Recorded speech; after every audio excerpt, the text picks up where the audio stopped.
Comme partout ailleurs, la localité de Ngoumou, chef-lieu du département de la Mofiakon, participe au 4e recensement général de la population et de l'habitat, couplé en 2026 au recensement général de l'agriculture et de l'élevage.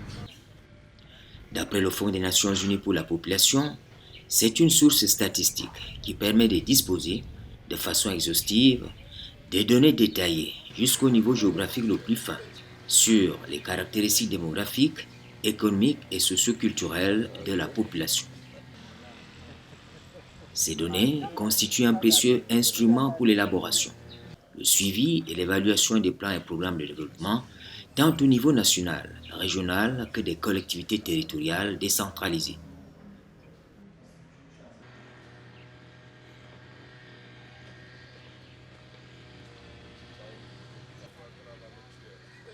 Dès l'annonce des opérations mutualisées, visant à actualiser les données démographiques et à dresser une cartographie moderne des secteurs agricoles et pastoraux, le comité local de recensement, sous la présidence du sous-préfet, s'est mis au travail afin de faciliter le bon déroulement des opérations de collecte des données sur le terrain.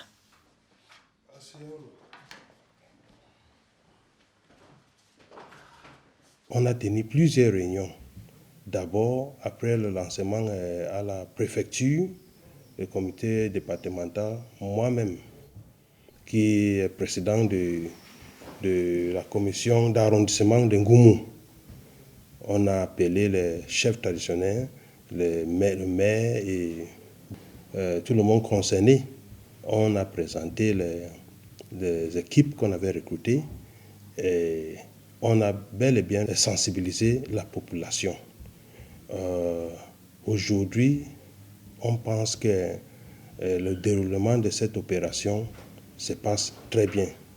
À l'heure actuelle, on peut dire que sous contrôle de le contrôleur d'arrondissement, on peut dire que nous sommes à peu près à 90%, voire plus.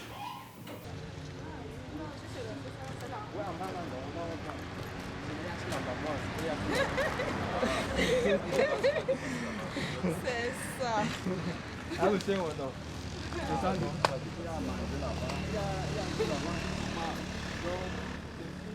Au niveau déconcentré et décentralisé, en plus de la coordination des activités, et c'est le cas en Ngoumou, une équipe d'agents recenseurs fortement encadrée s'attelle à mettre à la disposition des utilisateurs des informations fiables et récentes sur l'effectif de la population de cette collectivité territoriale, sa répartition géographique, sa structure, sa dynamique, ainsi que ses caractéristiques socio-démographiques et économiques en vue d'une meilleure prise en compte des besoins réels de la population dans l'élaboration, la gestion, le suivi et l'évaluation des politiques de développement communal. De prime abord, ça a été une très bonne expérience déjà pour moi. Et aussi le climat de travail en Ngoumou, plus ou moins on est très réceptif et je tire un coup de chapeau au sous-préfet parce qu'il a beaucoup œuvré pour que ça se passe très bien. Et aussi à mes agents recenseurs. On a fini la formation qui a duré 3 semaines on peut dire. Et on les a redéployés sur le terrain. Et sur le terrain, ils sont vraiment impliqués dans le travail. Ils ont compris ce qu'il fallait faire, prendre les données et lors des contrôles même de ces données, ils sont de qualité. Parce que ailleurs, les gens se plaignent pour la qualité des données, mais au niveau de chez moi, parce qu'on a bâti une stratégie, c'est le chef d'équipe qui reçoit les données, qui les vérifie et quand il me les renvoie, je jette aussi un coup d'œil. Mais jusqu'à là, quand même, les données sont de qualité.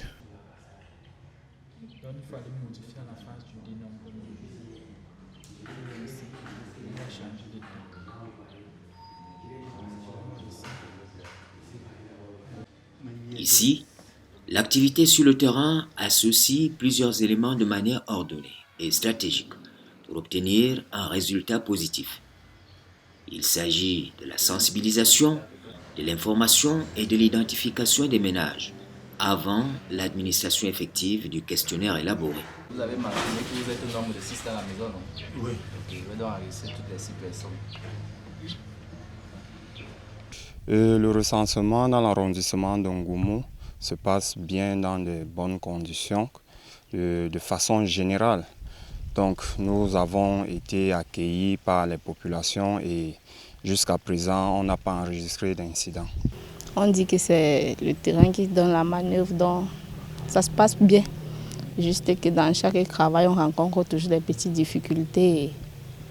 Et les difficultés pour vous c'est quoi? Bon, les difficultés, ce sont beaucoup plus les réticences des populations par rapport au travail parce que la plupart ne savent même pas de quoi est-ce qu'il s'agit. Et parfois, quand on essaie de poser des questions, ils croient qu'on est en train de prendre des informations peut-être pour d'autres choses. Pourtant, ce n'est pas ça. Mais après une bonne explication, le travail avance. Il y a certaines informations sensibles en fonction des ménages, bien sûr. Il y a certaines informations.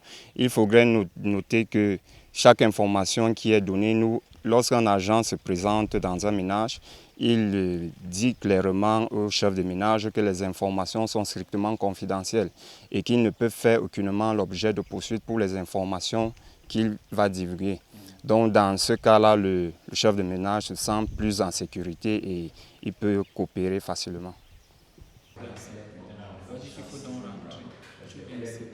Pour la mobilisation sociale, l'autorité administrative s'est entourée de toutes les compétences afin d'atteindre le plus grand nombre de ménages. Les chefs traditionnels, en tant que relais de l'administration, courroie de transmission entre le pouvoir central et la population locale, ont été mis à contribution. Je dois dire que tout s'est bien passé déjà au village. J'ai reçu les agents recenseurs dès lors qu'on a lancé l'opération et je les ai reçus à la maison. Nous avons fait le tour, on a sensibilisé, j'ai impliqué des petits pôles au niveau du village pour les recevoir et il n'y a pas eu de résistance. Tout le monde est recensé dans mon village. Ils sont passés, ils sont arrivés à la chefferie en premier lieu. On avait fait ça presque en 2 phases. La première phase, c'est qu'ils ont d'abord fait ce qu'ils appelaient des levées. Recenser les fourrages, les écoles, les hôpitaux, c'était le premier passage. Le deuxième passage, ils sont donc venus faire le recensement proprement dit. J'étais toujours avec eux, on entrait maison par maison, maison par maison. Mais on avait eu juste une petite difficulté. Il y a un village là, on va rater ça. Ils ont regardé dans leurs appareils et ils m'ont dit que l'autre côté là, c'est déjà Bikok. Bon, j'ai donc appelé leur chef d'équipe qu'il y a un village qui est resté là. Le village là n'appartient pas à Bikok, c'est le village d'Ongoumou, donc c'est dans mon territoire. L'agent aussi a envoyé encore son recenseur, donc le travail a été fait là-bas. Donc la petite difficulté qu'on avait eue, mais ça a été réglé, ils ont été recensés, donc tout est bien terminé. Pour vous, c'est la satisfaction alors? C'est une satisfaction vraiment grandiose. Le travail s'est bien passé, je les ai accueillis et pas d'incident. On a commencé bien, on a aussi fini bien en Baliloun 1. Tout semble aller bien en Goumou pour les opérations mutualisées. Toutefois, pour diverses raisons, par endroits, on signale des cas de refus catégoriques de certains ménages à se faire recenser, ce qui au final peut biaiser les données socio-démographiques actualisées nécessaires au cadrage des politiques de développement.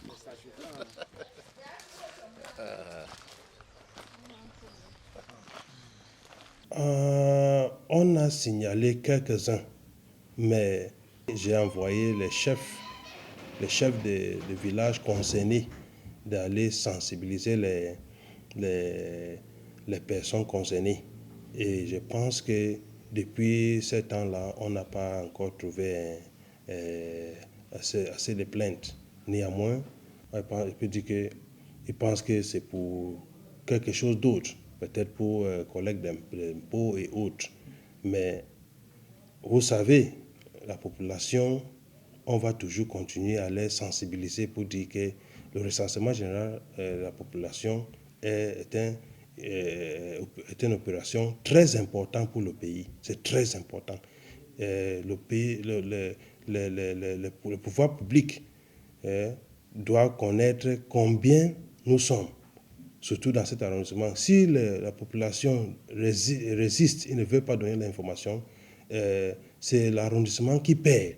Parce que si nous sommes Par exemple, si nous sommes 50 000 habitants dans l'arrondissement d'Ngoumou et les gens refusent de donner l'information et après au finish on dit que nous sommes 25 millions, vous pouvez imaginer que ce qui doit nous revenir ici, dans notre arrondissement, on va amener ça ailleurs. Parce que c'est ces données que les pouvoirs publics ont besoin pour connaître comment distribuer les ressources publiques.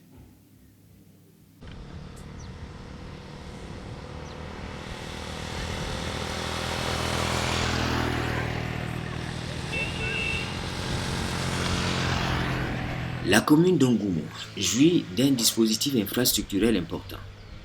Mais il faut le reconnaître, la conduite des opérations de collecte en cours croise sur son chemin quelques difficultés.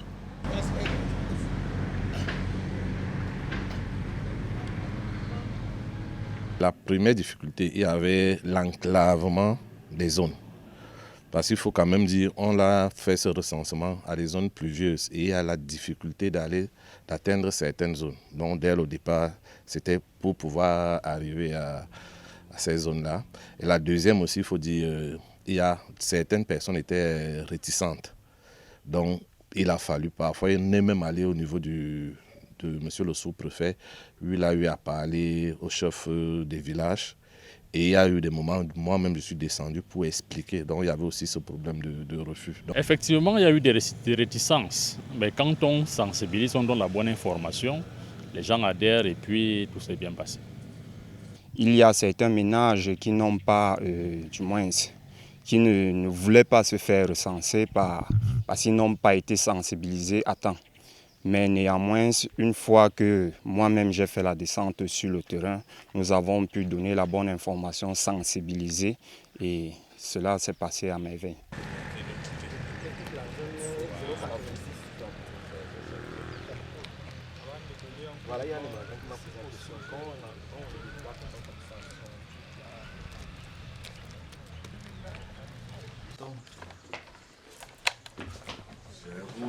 Face à la réticence de la population cible, l'on rappelle que le refus des ménages de se faire recenser durant cette phase de prorogation constitue une infraction légale qui pénalise la planification des politiques publiques du pays. C'est juste pour comprendre.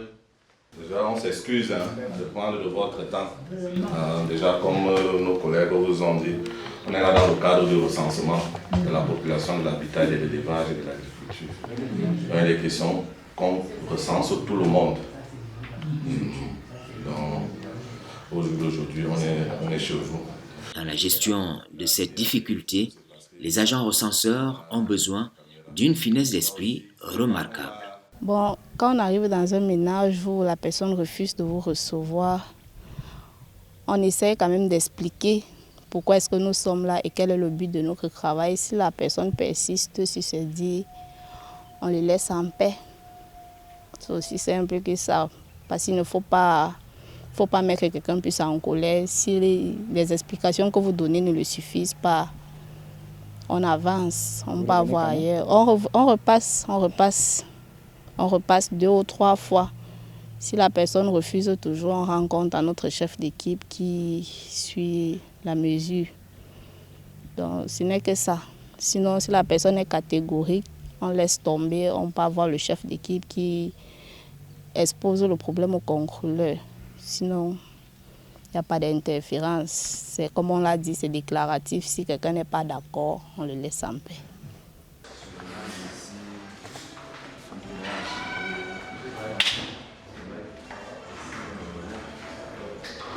Aux défis logistiques et climatiques à relever, il faut ajouter l'irrégularité et des retards dans le versement des indemnités et des frais de formation des agents recenseurs.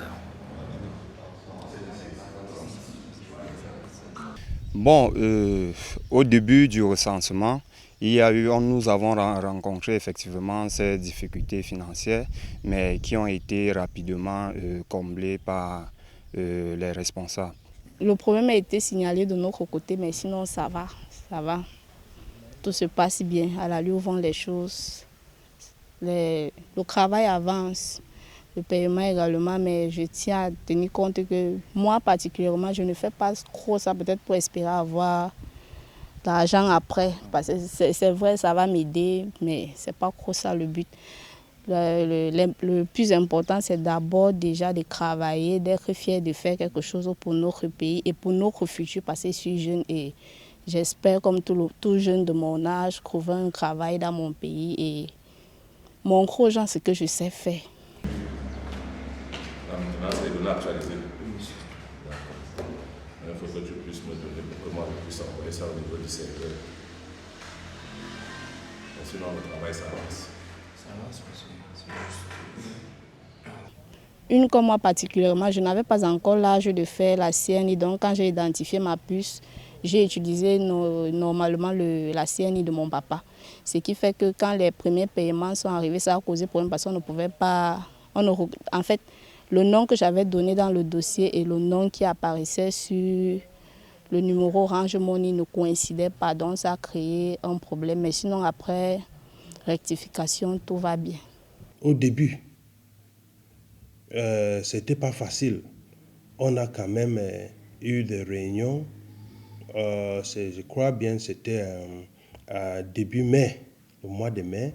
J'ai appelé le contrôleur, je lui ai demandé d'appeler tous les agents recenseurs.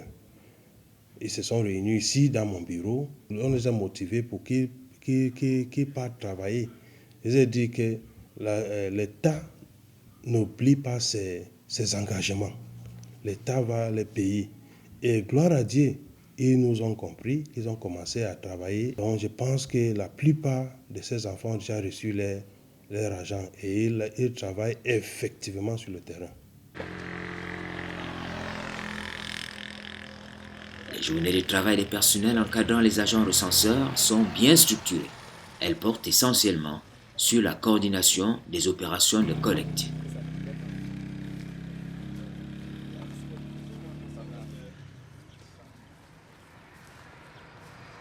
Le premier point, il s'agit d'une réunion matinale.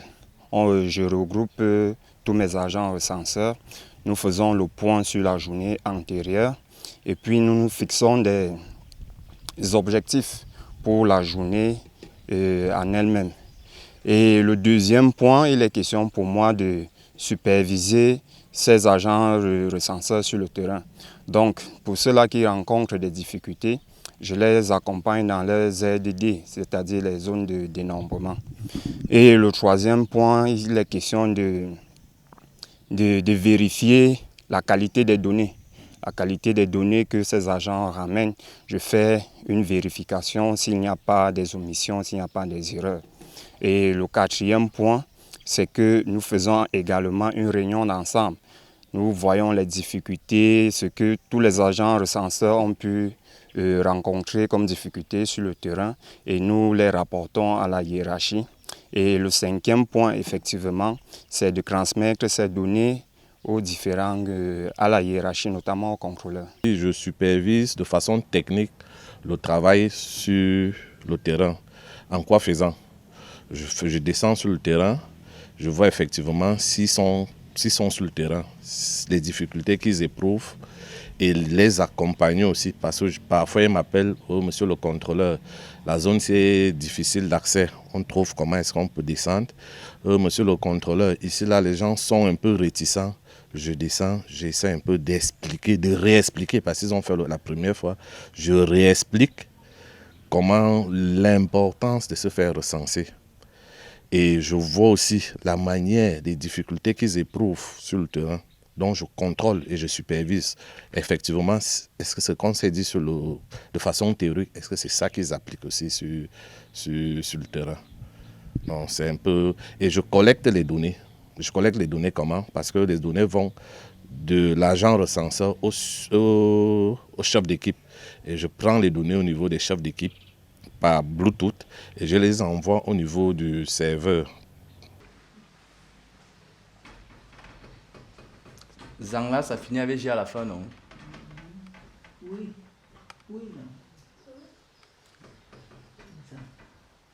Au vu des problèmes logistiques, les revendications des agents recenseurs concernant leurs indemnités, Le Premier ministre a signé un arrêté prorogeant la date de clôture du 4e recensement général de la population et de l'habitat au 31 juillet 2026.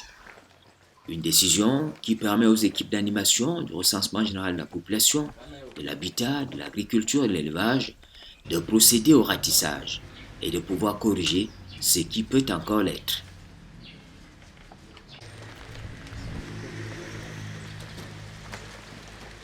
Ça fait plaisir de causer avec des gens, d'entretenir, apprendre à connaître d'autres personnes et d'autres cultures, parce qu'en travaillant aussi, on apprend. Il y a des choses qu'on ne connaît pas. Tu peux arriver dans un ménage, peut-être quelqu'un te dit qu'il fait peut-être dans le poivre. La curiosité nous incite comment ça se passe. Donc on apprend aussi. Et ça donne une expérience et ça fait plaisir de partager avec de nouvelles personnes.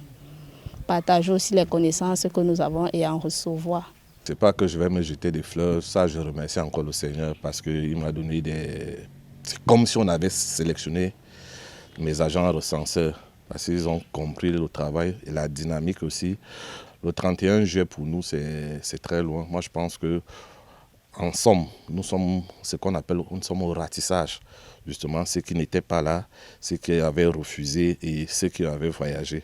Donc, en Goumou, en date aujourd'hui, je peux dire qu'on est dans les 95%.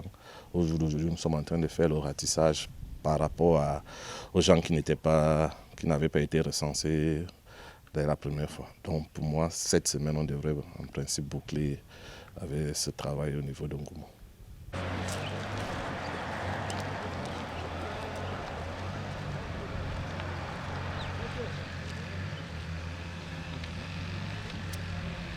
Le 31 juillet, c'est demain, à Ngoumou, la remontée des informations venant des villages fait croire que les opérations mutualisées de collecte vont s'achever bien avant les délais prescrits. Je vais d'abord féliciter les enfants qui ont travaillé, le contrôleur, parce qu'à l'heure actuelle, nous sommes à peu près à la fin de l'opération dans notre arrondissement. Ça veut dire que maintenant ils sont à la phase de ratissage. Ça veut dire que s'ils ont oublié sauter même une maison, ils sont en train d'aller là-bas. Donc, dans bientôt, d'ici la fin de cette semaine, on va dire qu'on a fini notre travail ici dans l'arrondissement. Quand cela ne tient, je tiens à remercier les populations qui ont compris la politique gouvernementale. Le recensement général est très important. Pour ceux qui résistent, ce n'est pas bien.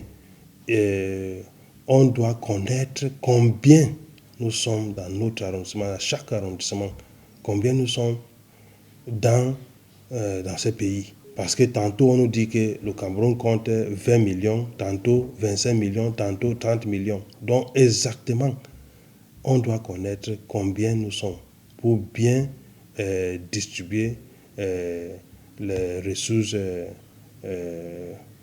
des pays. Donc je pense que je lance cet appel à tout le monde, ceux qui résistent encore, d'aller se faire recenser. Ouvrez vos portes aux agents recenseurs, donnez-les, répondre à toutes les questions qu'ils vous posent. C'est très important. Donc j'appelle à tout le monde d'aller se faire recenser.